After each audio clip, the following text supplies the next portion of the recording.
దేవుడు పెందలకడ తన ప్రవక్తలను పంపించి దీర్ఘదర్శుల ద్వారా వారితో మాట్లాడి, ఇదిగో మీ మనస్సు మారి నా యొద్దకు తిరుగు రండి అని చెప్పినా వారు వినలేకపోవడం అనేది చాలా దురదృష్టకరమైనటువంటి సంగతి.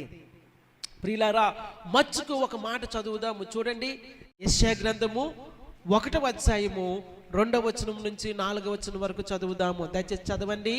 యెహోవా మాట్లాడుచున్నాడు, యెహోవా మాట్లాడుచున్నాడు. ఆకాశమా ఆకాశమా ఆలకించుము, ఆలకించుము. భూమి భూమి చెవియొగ్గుము. చెవియొగ్గుము. నేను పిల్లలను పెంచి నేను పిల్లలను పెంచి గొప్పవారినిగా చేసితిని, గొప్పవారిగా చేసితిని. వారు నా మీద తిరుగుబడి ఉన్నారు. ఎద్దు తన కామందు నెరుగును, ఎద్దు తన కామాందు నెరుగును. గాడిద సొంతవాని దొడ్డి తెలుసుకును, గాడిద తన సొంతవాని దొడ్డి